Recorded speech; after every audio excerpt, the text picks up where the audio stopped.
네, 안녕하세요 여러분. 세무사 양소희입니다. 자, 드디어 전산회계 1급 강의가 개설이 되었는데요. 여러분들 많이들 기다려 주셨을 거라고 생각이 됩니다. 자, 그러면 우리 전산회계 시험 개요부터 보도록 할게요.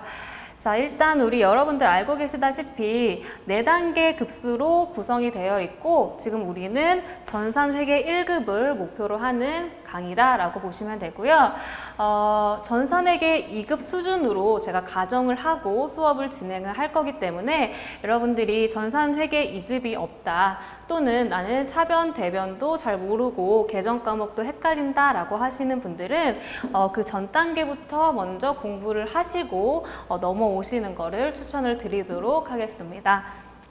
자, 일단 그리고 시험 일정은 똑같이 마찬가지로 1년에 6회 시행이 되고 있고요. 거의 2달에 한 번꼴로 시험이 진행이 되고 있으니까 여러분들 참고를 하시면 되겠고, 시험 방법은 총 60분의 시험 시간이 주어지고 이론은 30%, 실무는 70%로 구성이 되어 있다라는 것 또한 우리 전산회계 2급과 동일하다라고 보시면 되고요.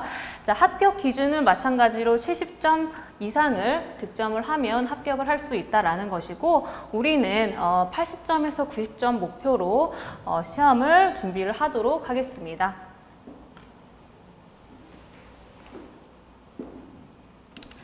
자, 다음 우리 출제 범위를 보시면 전산회계 2급과는 조금 차이가 나는 부분들이 있어요. 자, 그 부분을 중점적으로 보면 일단 우리 이론 시험은 30점 만점을 하고 말씀을 드렸고, 회계 원리가 있고요. 그 다음에 이제 요 2가지가 추가가 된 거죠. 원가 회계랑 세무 회계, 이 2가지가 여러분들이 이제 처음으로 접하시는 그러한 과목들이에요. 그래서 전산회계 2급 시험에서는 다 전부 다 회계 원리에서 출제가 되었다면 이 2가지가 추가가 되었다라는 것이고, 자, 우리 회계 원리야 여러분들 자산부채 자본 수익 비용에 대해서는 어느 정도 계정 과목이라든지 개념 정도는 알고 계시잖아요. 그래서 그 부분에 대해서 이제 한 문제당 2점씩 총 8문제로 이렇게 출제가 되고 있고, 한 가지 조금 특이한 점은 우리 자본에 대해서 우리가 지금까지 전산회계 2급 시험에서는 자본이라고 하면 자본금 또는 인출금 정도의 시험이 출제가 되었다라고 했죠. 그런데 이제 우리 전산회계 1급 시험부터는 법인, 즉 주식회사를 가정으로 하고 문제가 출제가 되기 때문에 이 자본에 대한 항목들이 조금 추가가 되는 개념들이 많아요. 그래서 자본금뿐만 아니라 여러 가지 자본과 관련된 잉여금이 추가로 개념이 나온다라고 정도만 지금은 알고 계시면 되겠고요. 자, 그 다음에 우리 원가회계죠. 원가회계는 여러분들이 많이 낯설어 하시는 과목입니다. 그래서 원가라는 게 이제 왜 이런 개념이 나오냐면, 이제 우리 회계 1급 시험에서는 상기업이 아닌 제조업을 가정으로 문제가 나온다라는 거예요. 그래서 우리 2급 시험에서는 상기업을 가정으로 했다라고 하면 이제 1급부터는 제조업을 가정으로 하기 때문에, 즉 물건을 직접 만들어서 판매하는 업종이다라는 것이죠. 그렇기 때문에 그 물건의 원가가 얼마인지 알아야 된다라는 필요성이 있다라는 거죠. 그래서 원가의 개념이라든지 계산하는 문제까지 원가회계가 출제가 되고 있고요. 이것도 마찬가지로 한 문제당 2점씩 총 4문제가 나오고 있죠. 그래서 원가회계 여러분들 꼭 보셔야 되는 부분이고요. 그 다음에 이제 세무회계죠.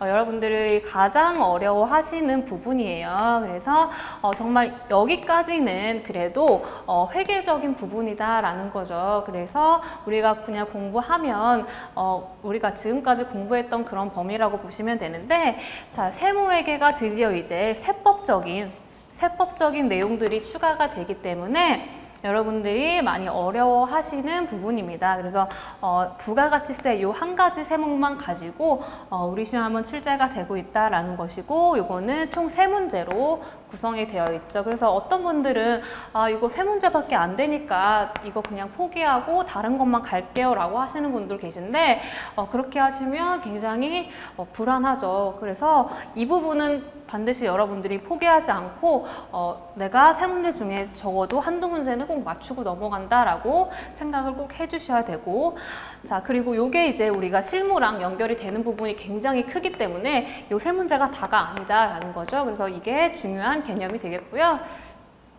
자, 그 다음에 이제 우리 실무 보면 실무는 70점으로 구성이 되어 있다라고 했고, 자, 요 기초 정보나 뭐 이런 것들에 대해서는 우리가 뭐 컴퓨터 프로그램만 다룰 줄 알면 어렵지 않게 하실 수 있는 부분이기 때문에 요 10점은 우리가 기본적으로 깔고 들어가야 된다라는 것이고요. 그 다음에 이제 일반 전표 입력이라든지 결산 자료 입력 같은 경우에는 우리 회계 2급에서도 우리가 익숙하게 많이 연습을 했던 부분이 있죠. 그래서 그거랑 동일하고 여기서는 분계가 포인트가 되겠죠. 내가 분계를 할 줄 알아야 그거를 그대로 우리가 입력을 할 수 있기 때문에 분계 실력이 관건이 되는 부분이 되겠고요.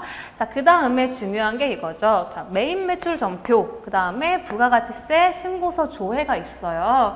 자, 요거는 자, 제가 방금 말씀드렸던 이 세무회계에서 이제 이쪽으로 확장이 되는 거죠. 그래서 이때 배운 그러한 이론적인 내용을 바탕으로 해서 우리가 일반 조표 입력하듯이 분계를 입력하는데 이 메인 매출 전표 입력이라는 거는 부가가치세와 관련된 거래를 입력하는 화면인데 이게 이제 일반 전표랑 구성도 조금 다르고 우리가 신경 써야 될 것들이 조금 더 많다라는 거예요. 그래서 이게 굉장히 중요한 비중을 차지하고 있다. 그리고 신고서 조회하는 것들 이런 것들이 총 18점으로 구성이 되어 있어요. 굉장히 중요한 그런 항목이 되겠습니다.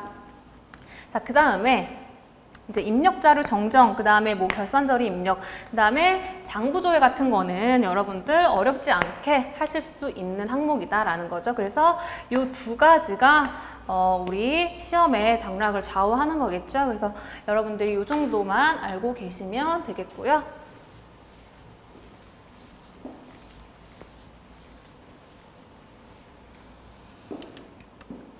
자, 그러면 우리 어떻게 공부를 해야 조금 더 효율적으로 공부를 할 수 있는지에 대해서 조금 얘기를 해보도록 할게요. 자, 여러분, 제가 이제 4단계로 이렇게 나누어 봤어요. 그래서 첫 번째 단계, 그 다음에 두 번째, 세 번째, 네 번째 단계로 나누어 봤는데, 자, 우리가 이제 처음으로 공부를 시작하려고 할 때 그냥 나 혼자 책 보고 독학하겠다라고 물론 하셔도 되겠지만 그렇게 하면 시간이 너무나 오래 걸리겠죠. 그렇기 때문에 우리 처음에 이제 공부를 이제 마음 먹고 시작하겠다라고 했을 때는 강의를 들으시면 굉장히 쉽습니다. 그래서 강의를 먼저 들으시고 이 강의를 내가 한 챕터 한 챕터마다 내가 이거를 1부터 100까지 다 이해가 돼서 넘어가겠다 이렇게 하시는 것보다는 쭉 이제 강의를 예를 들어서 내가 하루에 3강의를 보겠다라고 하면 그렇게 3강의씩 쭉 보세요. 쭉 보시고 개념이라든지 그 다음에 거기에 해당되는 분계 같은 거 연습을 하시면서 강의를 일단 들어보시고 이렇게 한 바퀴를 다 돌리기 전에 이제 강의를 내가 하루하루 볼 때마다 복습을 하셔야겠죠. 그래서 그 교재에 있는 문제 풀이라든지 오답을 체크를 하셔야 되는데 이제 제가 이 부분에 있어서는 2급 시험에서도 팁을 드렸죠. 우리가 문제를 풀 때는 책에다가 바로 푸는 것보다는 별도의 연습장을 준비하셔서 그 연습장에다가 1번 답, 2번 답 이런 식으로 답을 다 쓰신 다음에 채점을 하시잖아요. 그럼 채점할 때 틀린 게 나왔다라고 했을 때는 이 오답 체크는 책에다가 내가 몇 번이 틀렸는지 이렇게 체크를 하시는 거예요. 그래서 이런 식으로 하고 두 번째 풀 때도 그런 식으로 반복하다 보면 내가 시험에 임박했을 때 이 오답 체크 표시가 어떤 것들이 많이 되었는지 한눈에 볼 수가 있다라는 거 말씀을 드렸죠. 그래서 이런 식으로 복습을 해주시면 되고요. 자, 이렇게 해가지고 이제 한 바퀴가 다 끝났다라고 했을 때 다시 한번 이제 두 번째 횟수를 진행을 하시는 거예요. 그래서 다시 처음부터 돌아가셔서 내가 물론 첫 번째 공부할 때 복습을 했지만 그래도 다시 한번 풀 때 모르는 부분이 있다라는 거죠. 그래서 보충할 부분만 빠르게 여러분들 인터넷 강의로 빠르게 볼 수가 있죠. 그래서 뭐 2배속이라든지 그렇게 해서 빠르게 강의를 한 번 더 돌려보시는 거를 추천을 드리고요.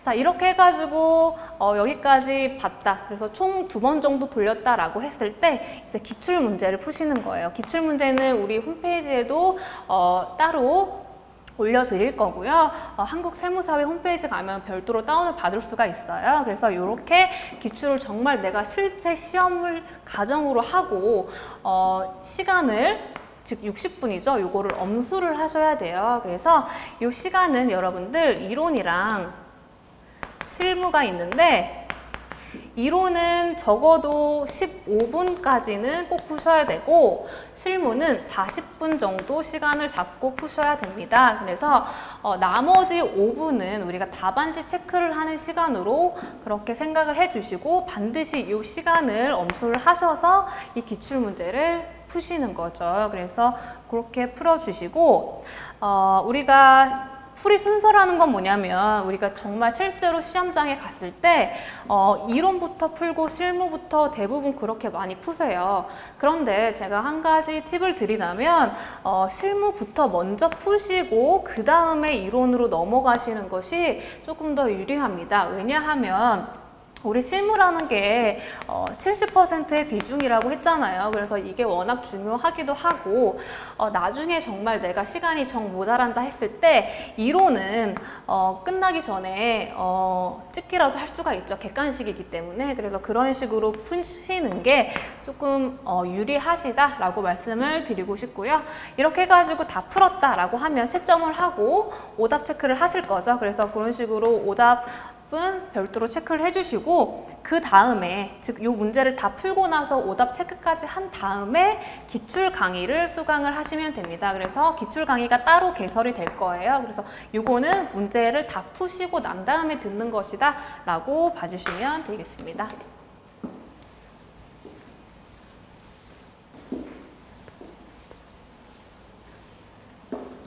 자, 이렇게 해서 우리 공부 방법까지 봤고요.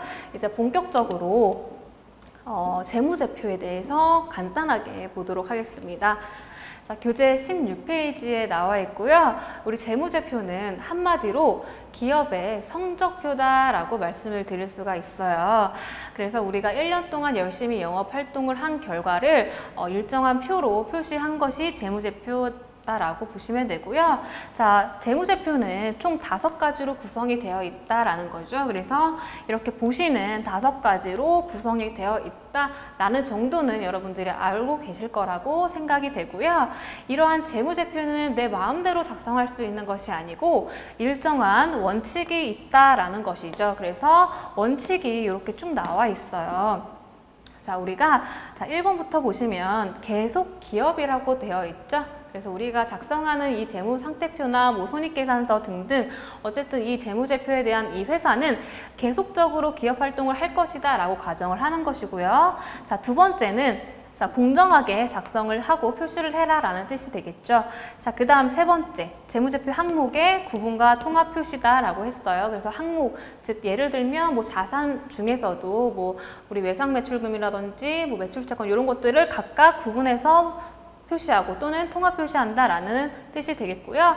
그 다음 4번째 보시면 비교 재무제표라고 되어 있어요. 그래서 요거는 우리가 이번 연도에 예를 들어 재무상태표를 표시를 할 때 이번 연도 것만 표시하는 것이 아니고 전년도까지 같이 표시를 해서 비교를 할 수 있게끔 작성을 해라 라는 뜻이 되겠고요.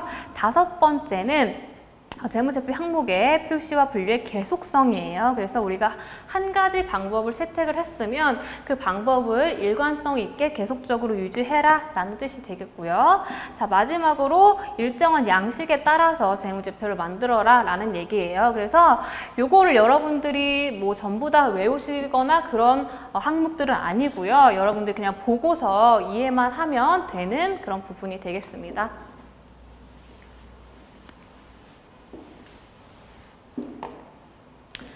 자, 다음 18페이지 보시면 재무상태표가 나와 있어요. 그래서 재무상태표는 여러분들 아시다시피 자산, 부채, 자본 이 세 가지 항목에 대해서만 표시가 되는 그런 표가 되겠죠. 그래서 포인트는 일정한 시점, 즉 12월 31일 기준으로 많이 작성이 되고 있고요.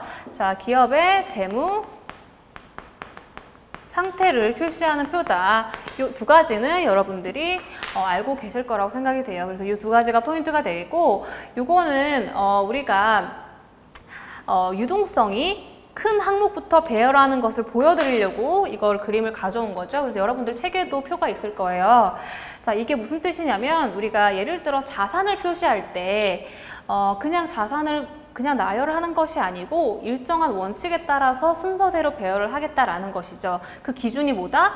유동성이 큰 항목부터. 그래서 같은 자산이라도 유동자산, 비유동자산 이런 식으로 유동성이 큰 것부터 먼저 분류를 하고, 그 다음에 유동 중에서도 유동성이 큰 거, 그 다음에 비유동 중에서도 유동성이 큰 순서대로 이런 식으로 나열을 한다라는 게 유동성 배열 원칙이죠. 그래서 이것도 이제 부채도 마찬가지도 유동과 비유동으로 이렇게 나누어서 순서대로 표시를 하고 있다라는 걸 보여드리는 거고요.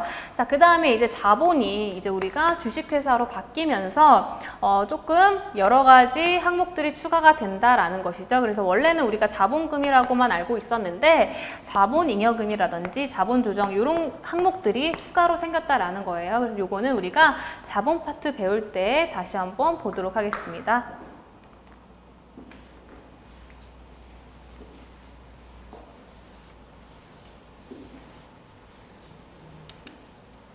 자, 그러면 우리 기출문제 같이 풀어보도록 하겠습니다. 자, 일반 기업 회계 기준에 의한 재무상태표에 관한 설명이다. 틀린 것은 이라고 나와 있죠. 자, 1번부터 보시면 유동자산은 당좌자산과 재고자산으로 구분하고 비유동자산은 자, 금융자산? 자, 여기부터 틀렸죠. 우리 비유동자산은 금융자산이 아니고 자, 유형자산, 무형자산, 기타 비유동자산은 나머지는 맞는데 투자자산이죠. 투자자산. 그래서 이 네 가지 항목으로 비유동자산이 구성이 되어 있다라는 거죠. 그래서 틀린 거는 1번으로 바로 나왔습니다. 자, 나머지는 맞는 설명이 되겠고요. 자, 그 다음에 우리 손익계산서에 대해서 보도록 할게요. 19페이지에 나와 있고요. 자, 우리 손익계산서는 여러분들이 이 정도까지는 여러분들이 알고 계실 거예요, 이미.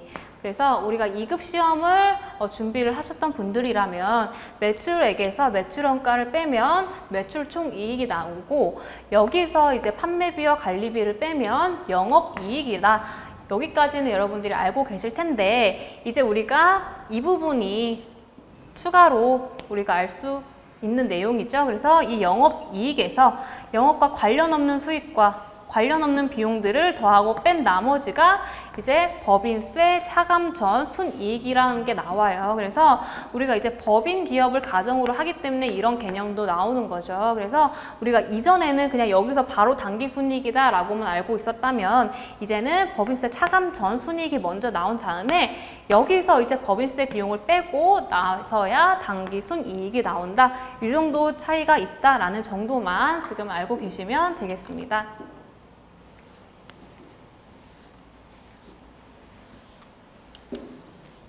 자, 그러면 문제 같이 풀어볼게요. 다음 중 손익계산서 작성에 영향을 주는 거래는 이라고 나와 있죠.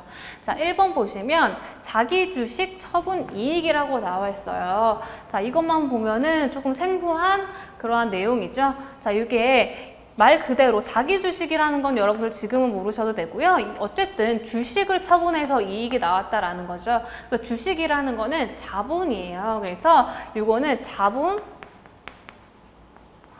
항목에 영향을 주는 거래지 손익거래가 아니다라는 것이고요. 자, 이거 2번도 보면 감자차익이라고 해서 어려운 말이 나왔는데, 이거는 자본을 감소시켜서 차익이 나왔다라는 거예요. 이것도 어쨌든 자본과 관련된 항목이다라는 것이죠. 자, 그 다음에 세 번째 보시면 매도 가능 증권 평가 이익이라고 나오는데 이것도 지금은 생소하실 거예요. 이거는 나중에 우리가 투자 자산 배울 때 그때 다시 자세히 배울 건데 이것도 마찬가지로 자본 항목에 영향을 주는 그러한 항목입니다. 그래서 마지막 단기매매증권 처분이익, 요거는 여러분들 알고 계시죠? 단기매매증권이라는 것 자체가 단기간, 즉 1년 이내에 시세 차익을 목적으로 보유하고 있는 주식 같은 거잖아요. 그래서 요거는 우리가 바로바로 그때그때 손익 처리를 하는 것이죠. 그래서 요것만 손익계산서 작성에 영향을 주는 거래가 되겠습니다. 정답은 4번이 되겠습니다.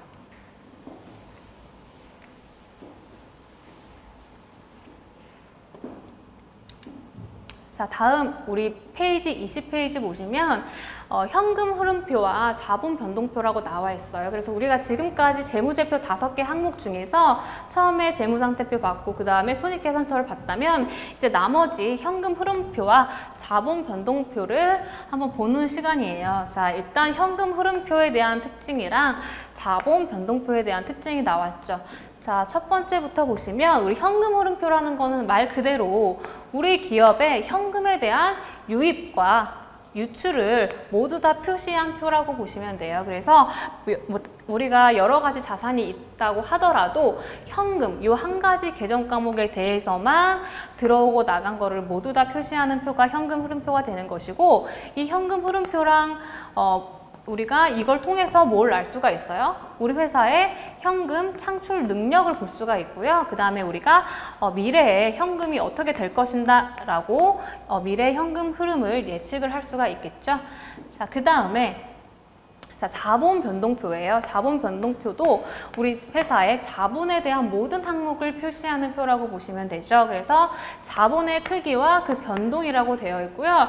자, 우리 자본금이라는 거는 알고 있는데 이제 우리가 주식회사로 바뀌면서 여러 가지 자본 항목들이 더 추가로 개념이 생긴다라는 거죠. 그래서 자본잉여금, 자본조정 등등등 여러 가지 자본 항목들을 모두 다 표시하고 그 변동에 대해서 표시하는 표가 자본 변동 표다. 말 그대로 자본에 대한 거다 라고까지 봐주시면 되겠습니다.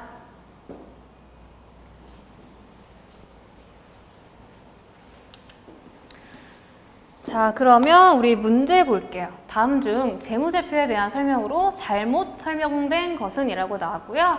자, 1번 보시면 현금 흐름표는 영업활동, 투자활동, 재무활동으로 인한 현금 흐름으로 구분하여 표시한다. 자, 요거는 여러분들 아직까지는 모르시죠? 자, 이게 실제 시험이었다면 세모 표시를 하고 다음 보기로 한번 넘어가 볼게요.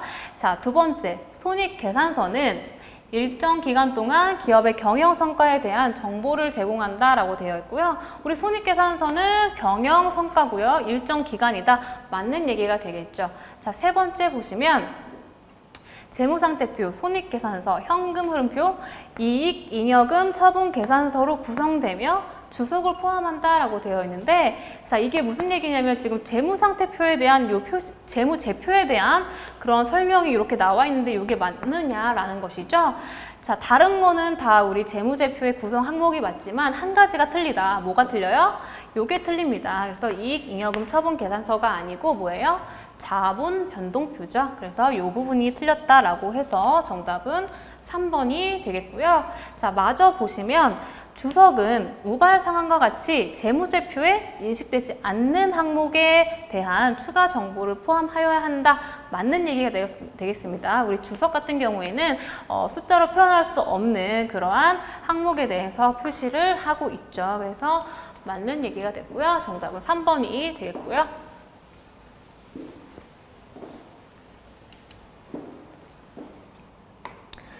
자, 다음 21페이지에 회계 정보의 질적 특성이 나와 있어요.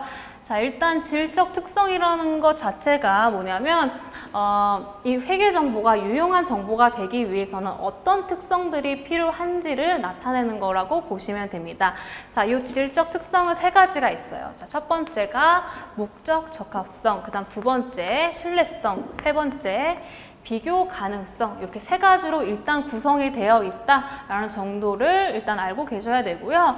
자, 처음에 이제 목적 적합성부터 보면 이게 어떤 뜻이냐면 우리 회계 정보가 유용한 회계 정보가 되기 위해서는 의사결정의 목적과 관련되어 있어야 한다라는 뜻이에요. 그래서 우리가 이 회계 정보를 만들고 회계 정보를 보는 것 자체가 이유가 뭐냐면 어떤 회사에 대해서 의사결정을 할 거란 말이죠. 예를 들면 이 회사의 주가가 오를 것 같은데 이 주식에 투자를 해야겠다, 또는 이제 떨어질 것 같으니까 빨리 팔아야겠다, 또는 여기에 돈을 빌려줄 수도 있겠다 라는 여러 가지 의사결정을 하기 위해서 회계 정보가 있는데, 이러한 의사결정 목적과 관련이 있어야만 그 회계 정보는 유용하다라고 말할 수가 있는 거예요. 자, 이렇게 우리가 목적 적합성이 만족되려면 이 세 가지 가치가 충족이 되어야 됩니다. 자, 첫 번째 보시면 예측 가치라고 되어 있죠. 이거는 말 그대로 우리가 이 정보를 보고서 예측을 할 수 있느냐라는 거예요. 그래서 우리가 이 회사의 손익계산서를 보고 내년에도 이렇게 손익이 날 것 같아 라고 예측을 할 수가 있느냐라는 거죠. 그래서 예측 가치가 있고요. 그 다음 두 번째, 피드백 가치라고 있죠. 그래서 이거는 우리가 처음에 예측을 했잖아요. 이게 내년에도 이렇게 수익이 많이 날 것 같아 라고 예측을 했으면 정말 이제 그 내년이 돼서 정말 내가 예측한 대로 수익이 많이 났는지, 또는 내 예측과는 달리 수익이 적게 났네 라고 이렇게 수정을 할 수가 있죠. 그래서 이미 예측한 거에 대해서 내 예측을 확인하거나 또는 수정할 수 있는 그러한 가치를 피드백 가치라고 합니다. 자, 그 다음 세 번째, 적시성은 말 그대로 우리가 필요할 때 그때그때 우리가 내가 필요한 시점에 맞추어서 해당하는 정보가 제공이 되어야만 회계 정보가 유용하다라는 거죠. 그래서 시기적으로 적절하냐, 요 개념이라고 보시면 되겠습니다. 그래서 요 세 가지가 만족이 되면 목적 적합성이 있다라고 한다라는 것이죠. 그래서 요 세 가지 보시면 되고요. 자, 그 다음에 신뢰성이 있어요. 신뢰성은 유용한 정보가 되려면 신뢰를 할 수 있는 정보여야만 된다라는 것이죠. 그래서 어떤 정보가 신뢰할 수 있느냐라는 게 세 가지가 나옵니다. 자, 첫 번째는 표현의 충실성이에요. 그래서 표현을 충실하게 해야 유용하게 신뢰할 수 있는 정보다. 예를 들면은 우리 자산 같은 것 표시를 할 때 매출 채권에 대해서 못 받을 것 같다라고 하면 대손 충당금이라는 그러한 계정 과목을 따로 설정해서 우리 총 매출 채권이 이 정도 되는데 못 받을 것 같은 거 빼면 순수한 장부가액은 얼마입니다 라고 이렇게 충실하게 표현을 해야만 신뢰할 수 있는 정보가 된다라는 것이고요. 자, 그 다음에 검증 가능성이 있어요. 그래서 우리가 일정한 똑같은 회계 장부를 작성할 때 내가 작성했을 때랑 다른 사람이 작성했을 때랑 차이가 많이 나면 안 된다라는 거죠. 그래서 누가 하든지 검증이 가능해야 신뢰를 할 수 있다라는 것이고요.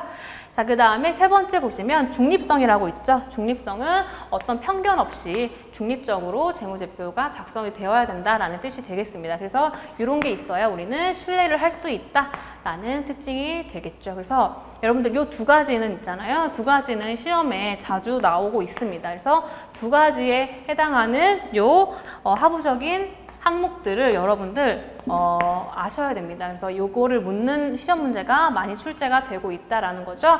자, 그 다음에 마지막 비교 가능성이 있죠. 그래서 요거는 말 그대로 비교를 할 수 있느냐, 요거예요. 비교는 두 가지 비교가 있어요. 기간별 비교가 있고요. 그리고 기업 간 비교가 있어요. 그래서 기간별 비교는 아까 전에 말씀드렸다시피 우리가 작년 거를 같이 제시함으로써 비교를 할 수 있느냐라는 것이고, 기업 실체 간 비교는 우리가 예를 들어서 삼성전자라는 회사와 LG전자라는 회사가 있어요. 그래서 요 똑같은 전자 회사끼리 우리가 비교를 할 수가 있느냐라는 거죠. 그래서 계정 과목도 표준화된 계정 과목을 봐서 똑같이 동일하게 비교를 할 수 있는 그런 것들을 기업 실체 간 비교라고 합니다. 그래서 여러분들이 여기서 꼭 알고 넘어가셔야 되는 거는 뭐냐면 이 목적 적합성과 신뢰성에 대한 요 해당하는 항목들을 알고 계셔야 된다라는 거죠. 그래서 이거는 여러분들이 외우셔야 되는 항목이에요. 그래서 이거를 외워야지 여러분들이 시험 시간에 그때그때 바로바로 풀고 넘어가실 수가 있기 때문에 자, 일단 앞글자를 따서라도 외우시기를 추천을 드릴게요. 그래서 이건 어떻게 앞글자를 따시냐면 자, 목적 적합성에 목을 따시고 그 다음에 이제 그 다음에 피, 예 해서 목적 피, 예라고 일단 앞글자를 따주시고 그 다음에 두 번째 신뢰성은 자, 신, 그 다음에 중, 검, 표 이런 식으로 여러분들이 앞글자를 이렇게 따서 꼭 외워주시고 넘어가 주셔야 시험에 시간을 절약을 할 수가 있겠죠. 그래서 이거는 기억을 해 주시길 바라겠습니다. 자, 시험 문제가 어떻게 나오는지 한번 볼게요. 자, 회계 정보의 질적 특성인 목적 적합성의 구성 요소가 아닌 것은 이라고 나왔죠. 자, 보시면 우리가 아까 전에 앞글자 딴 거 생각해 보시면 목 나왔으면 목적, 피, 예 이런 식으로 우리가 항목을 찾아낼 수가 있겠죠. 그래서 정답은 뭐예요? 아닌 거 1번이 되겠죠. 그래서 이런 식으로 우리가 그냥 외우고 있으면 이거는 정말 1초 만에 풀 수 있는 그런 문제가 되겠죠. 자, 다음 보시면 다음은 재무회계 개념 체계에 대한 설명이다. 회계 정보의 질적 특성 중 무엇에 대한 설명인가? 라고 나와 있죠. 자, 지문을 보도록 할게요. 회계 정보가 기업 실체의 재무 상태, 경영 성과, 순현금 흐름, 자본 변동 등에 대한 정보 이용자의 당초 기대치, 즉 예측치를 확인 또는 수정하게 함으로써 의사결정에 영향을 미칠 수 있는 능력을 말한다 라고 지문이 나와 있는데 자, 쭉 보시면 당초 기대치, 예측치가 나왔네 라고 해서 여러분들이 정답은 1번 예측가치 라고 이렇게 문제를 푸실 수도 있는데 이게 정답이 아니죠. 자, 왜냐하면은 이거는 단순한 예측치를 얘기하는 것이 아니고 이미 예측을 한 것에 대해서 확인 또는 수정하게 함으로써 라고 나왔잖아요. 그래서 포인트가 요거다. 요거는 뭐다? 우리가 예측을 하고 난 다음에 거기에 대해서 피드백을 할 수 있는 피드백 가치의 설명이 되겠죠. 그래서 정답은 2번 피드백 가치가 되겠습니다.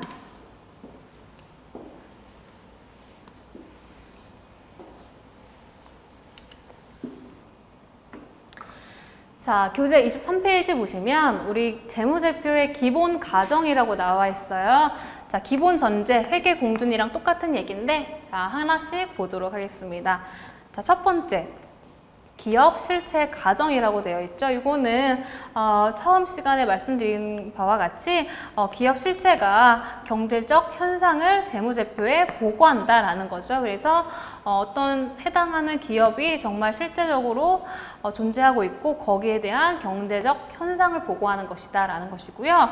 자, 두 번째, 계속 기업의 가정이죠. 이거는 목적을 달성하기 위해서 계속해서 기업이 존재한다라고 보는 거예요. 즉 우리가 내일 모레 당장 망할 것 같은 기업을 가정하지 않는다라는 것이죠. 이 기업이 계속 목적 달성. 자, 목적이라는 건 즉 뭐예요? 이윤 추구죠. 이윤 추구를 위해서 계속 존재할 것이다 라고 가정을 하고서 재무제표를 만든다라는 거죠. 자, 이러한 계속 기업의 가정이 있기 때문에 이 세 가지 항목들이 존재를 할 수가 있어요. 자, 뭐냐면 첫 번째, 역사적 원가 평가라는 얘기가 있죠. 자, 요거는 뭐냐면 역사적 원가라는 거는 우리가 당초에 취득한 그 취득 원가에 있어서 해당하는 시점에서 우리가 취득했던 그 옛날에 샀던 그 원가를 말하는 거예요. 그래서 이게 우리 회사가 내일 모레 망할 것 같으면 이런 과거에 대한 내용도 의미가 없겠죠. 그래서 그런 내용이라고 보시면 되고요. 자, 두 번째, 감가상각이라고 되어 있죠. 우리가 매년 말에 감가상각이라는 걸 할 텐데 이런 걸 하는 이유도 우리가 계속적으로 기업이 갈 것이다 라고 가정을 하고 있기 때문에 매년 감가상각도 하고 있는 것이죠. 자, 그 다음에 세 번째, 유동성 분류라고 되어 있어요. 그래서 우리가 예를 들어서 이 기업이 당장 내일 모레 청산, 즉 이 회사문을 닫을 것이다 라고 했을 때는 우리가 갖고 있는 자산에 대해서 이제 다 현금화로 팔 거란 말이에요. 그렇기 때문에 그때는 유동성에 대한 의미가 없겠죠. 모두 다 유동성이 크다라고 할 수 있으니까. 하지만 우리는 계속 기업을 가정하고 있기 때문에 유동성으로 분류해서 표시를 할 수가 있는 것이다 라는 내용이 되겠습니다. 그래서 요거는 여러분들 읽어보시고 아 이렇게 연결이 되는구나 라고 정도만 알고 계시면 되겠고요. 자, 그 다음에 기간별 보고의 가정이라고 되어 있죠. 자, 이거는 기간에 대한 얘기예요. 자, 기업 일정한 기간 단위로 인위적으로 분할한다라는 거예요. 이건 무슨 뜻이냐면, 자, 우리 기업은 어제도 열심히 일하고 있고, 오늘도 열심히 일하고 있고, 내일도 쭉쭉쭉 이렇게 우리는 계속 예를 들어 10년 동안 운영을 하고 있어요. 그런데 우리는 회계적인 재무제표를 만들 때는 인위적으로 기간을 나눕니다. 자, 일반적으로 1월 1일부터 12월 31일까지라는 특정한 이 기간으로 뚝 잘라서 여기에 대한 경영 성과나 재무 상태를 나타내는 표를 만든다는 거죠. 그래서 이렇게 일정 기간 단위로 분할을 하는 것이고, 이러한 분할이 있기 때문에 발생주의라는 개념도 생기게 되는 거다라는 거예요. 자, 이건 뭐냐면 이 발생주의라는 것 때문에 우리는 현금이 왔다 갔다 하는 현금주의가 아니고 이번 기수에 발생된 비용은 이번 기수에, 내년 거는 내년으로 넘겨줘야 되고 이렇게 기간에 대한 구분이 생기는 거죠. 그래서 이번 기수의 수익과 비용은 꼭 이번 기수에만 인식을 하고 아닌 거는 다음으로 넘겨줘야 된다라는 발생주의라는 개념도 기간별 보고의 가정 때문에 있다라는 정도만 알고 계시면 되겠습니다.